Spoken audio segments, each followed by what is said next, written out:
बिस्मिल्लाहिर्रहमानिर्रहीम। वीडियो को सपोर्ट कीजिएगा, चैनल को सब्सक्राइब कीजिएगा। कुछ अहम खबरें। एक तो बुशरा बेगम की और इमरान खान साहब की बहनों की खान साहब से जेल में मुलाकात हुई थी, उसका अहवाल मैं थोड़ा सा आगे जाकर शेयर करता हूँ। वो मुलाकात, अच्छा ये याद रहे कि वो मुलाकात अभी नहीं हुई है, वो मुलाकात हुई है आज से कोई 2-3 रोज़ पहले, और उसमें कुछ आंखें आप दीदा हो गई थी। वो पूरा मुकम्मल अहवाल आपके साथ आगे चल के शेयर करूँगा। उससे पहले मैं आ जाता हूँ कि खान साहब की आज 71वीं सालगिरह थी, जबकि ये भी लोग आप तक पहुँचेगा तो यानी कि तारीख चेंज हो जाएगी। खैर, इमरान खान साहब की जो सालगिरह थी वो लाहौर में हमने जो देखा वो एक बहुत अच्छे तरीके से मनाई गई। उस लाहौर के एक मकाम पर रात के 12 बजते ही, यानी कि जैसे ही रात के 12 बजे 5 तारीख लगी खान साहब की बर्थडे शुरू, तो उन्होंने वहाँ पर आतिशबाजी की और लाहौरियों ने 71वीं सालगिरह पर खान साहब को एक कीमती तोहफ़ा दी 2023 का, जिसे सबसे बड़ा तोहफ़ा कहा जा रहा है। और वो यूँ कहा जा रहा है क्योंकि वो कीमती तोहफ़ा सिर्फ खान साहब के लिए ही कीमती नहीं था, बल्कि इस्टेब्लिशमेंट के लिए भी वो कीमती था। वो यूँ कीमती था क्योंकि जब रात के एक पहर में लोगों के हजूम ने शहबाज शरीफ साहब की गाड़ी को रोका और उसे एक मासरा किया और उन्हें गालियाँ भी दी गई हैं। अब ये जो मैं कह रहा हूँ कि इसमें इस्टेब्लिशमेंट के लिए भी एक तोहफ़ा था, वो यूँ तोहफ़ा था क्योंकि शहबाज शरीफ साहब ने खुद कहा है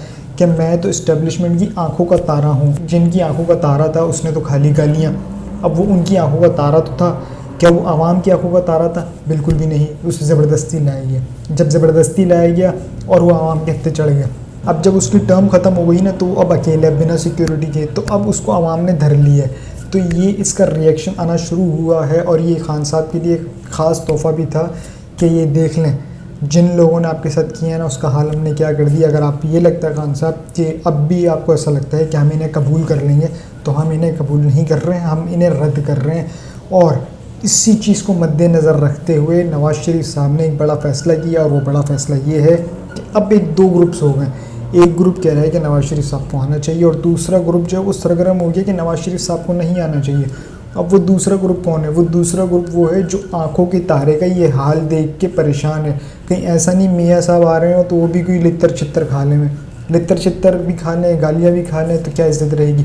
खैर, नवाज़ शरीफ साहब नहीं आ रहे, ये नहीं समझिए कि प्रिंस चार्ल्स आ रहे हैं, वो एक कैदी आ रहे हैं, एक मुजरिम आ रहे हैं, एक मफरूर आ रहे हैं। मैं नहीं कह रहा, ये हमारी अदालत में भाई हमारे जज साहिबान ने कहा हुआ है, कॉन्विक्टेड मुजरिम है वो, और वो अपनी बीमारी के लिए बाहर गए थे, जो कि बाहर जाने के बाद लापता हो गए थे। अब इसका पर्चा दर्ज है या नहीं है मुझे नहीं पता कि लापता होने का पर्चा दर्ज है या नहीं है। हाँ, अलबत्ता कुछ रहनुमा जो पीटीए के लापता है उनके पर्चे दर्ज नहीं है, और उनको पता भी नहीं है उनके घर वालों को कि बेटा ज़िंदा है या मर गया। अब वो दूसरे ग्रुप का कहना यह है कि मियाँ साहब अभी ना आएँ, यानी कि आप आएँ ज़रूर आएँ, लेकिन 21 तारीख का इंतखाब ना करें, कोई और तारीख कर लें। वो कोई और तारीख का मशवरा इसलिए दे रहे हैं ताकि मज़ीद कोई अच्छी डील हो जाए। क्यों? क्योंकि अब देख के फ़ैसला करना है। एक तो शहबाज शरीफ जो आंखों का तारा था उसने तो खाली गालियाँ, कहीं ऐसा ना हो आप उससे डबल गालियाँ खा लें। तो आपकी सेफ्टी के लिए हम कर रहे हैं, इंतज़ामात कर रहे हैं, हम पूरा जायज़ा ले रहे हैं कि ग्राउंड रियलिटी क्या कहती है। ग्राउंड रियलिटी ये कहती है कि ये जितनी जल्दी इंतखाबात में जाएंगे तो इन्हें डंड पड़ेगा, इन्हें नुकसान होगा।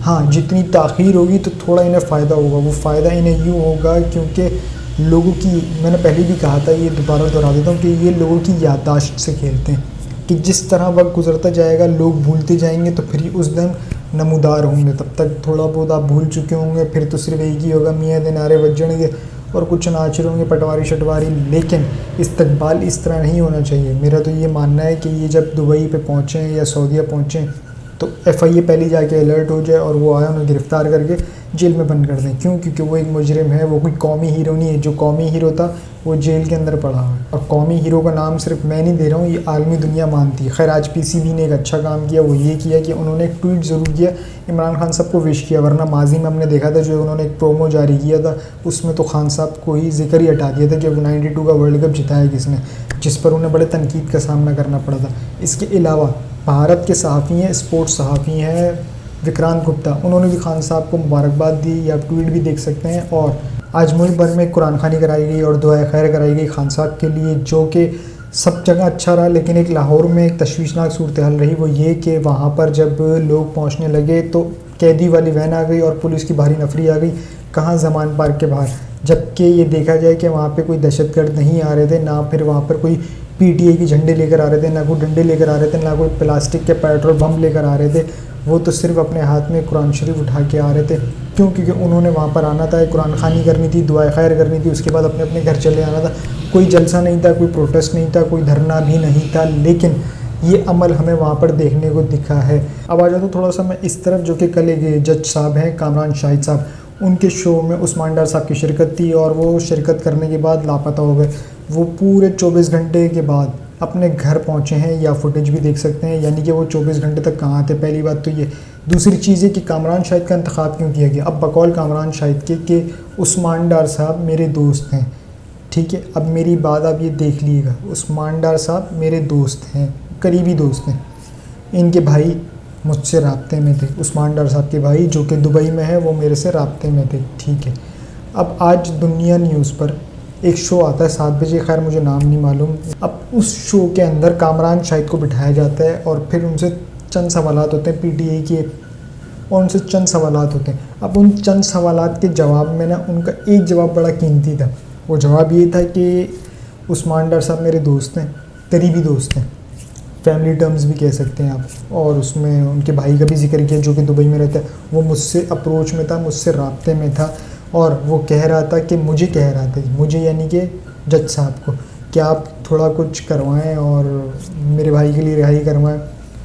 इन मौसूफ़ को ना जब इनसे पूछा कि कौन से वाले उस्मान डार साहब के भाई, अब उस्मान डार साहब के सब 2-3 भाई हैं, तो आगे से पता क्या कहते हैं, यार वो उनका नाम है ना, वो पता नहीं, वो यानी कि आई बाइश हैं, इनको नाम तक भी नहीं पता, और ये वो उनका भाई इनसे राब्ते में था। इस तरह से ये एक्सपोज हो गए, यानी कि ऑन द कैमरा एक्सपोज हुए। अब किसी ने देखा है नहीं देखा है, ये लाजमी देखिए। जो 7 बजे शो आया था उसमें जब इनसे सवाल हुआ था कि उस्मान डार साहब के कौन से भाई, तो उसमें इनकी आय बाएँ शायद देखिएगा, उन्होंने कहा वो वाले, वो जो दुबई में रहते हैं, यानी कि इनको नाम वाम नहीं पता। इनके फैमिली टर्म्स निकल गए, इनकी गहरी दोस्ती निकल गई, लेकिन नाम नहीं पता। फैमिली टर्म्स हैं पर नाम नहीं पता, ये एक सवालिया निशान था। दूसरा, जब उस्मान डार साहब आए, एक तो यानी कि इतने लापता थे, उन्होंने अपने घर वालों से रब्ता करना मुनासिब नहीं समझा, अपने घर जाना मुनासिब नहीं समझा। कहाँ मुनासिब समझा कि जज कामरान शाहिद की अदालत में आऊँ, यहाँ से अपने लिए इंसाफ लूँ और फिर सीधा घर जाऊँ।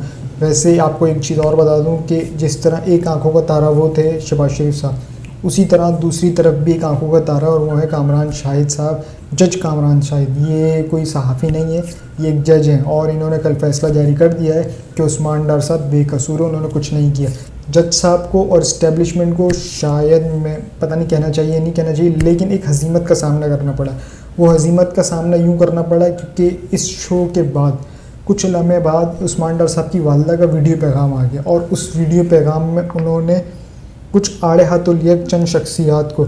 अब उनकी वालदा ये कहती हैं कि उस्मान डार साहब से जो ये इंटरव्यू कराया गया, ये गन पॉइंट पर करवाया गया, और सियासत उस्मान डार ने छोड़ी है, उसकी माँ ने नहीं। अब मैं मुकाबला करूँगी, चैलेंज करती हूँ कि मैदान में और इमरान खान के साथ डटी हूँ और डटी रहूँगी। ये उस्मान डार साहब की वालदा का वीडियो पैगाम था, उसमें उन्होंने ख्वाजा आसिफ को भी आड़ा हाथों लिए कि अब तो माओ हल्के में, अब तो मैं बताती हूँ। तो ये आपने देखा ख़वातीन का जोश और जज्बा, यानी कि माओ का जोश और जज्बा।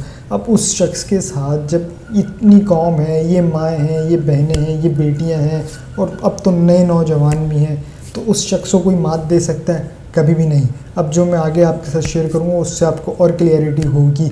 और अभी मैं एक चीज़ इसमें एक इंक्लूड कर दूँ कि ये अभी इम्तिहान ख़त्म नहीं हुआ है, अभी मज़ीद प्रेस कॉन्फ्रेंस आना बाकी हैं, इंटरव्यूज़ भी आना बाकी हैं। एक तो आपने देख लिया, एक गालिबन सदाकत अब्बासी साहब हैं, अब उनकी तरफ अब इनका इंटरव्यू आएगा, प्रेस कॉन्फ्रेंस आएगी, ये देखना होगा। उनका आखिरी हथियार जो होगा ना, वो आखिरी हथियार होंगे शाह महमूद कुरैशी साहब, और वो अभी नहीं होंगे जब ये पहले एनालाइज़ करेंगे। पहले उसे दबा रहे हैं, अब तक वो दबा नहीं है, अब तक वो जेल के अंदर उसी तरह डटा हुआ है जिस तरह वो बाहर डटा हुआ था, उसी तरह वो अंदर भी डटा हुआ है।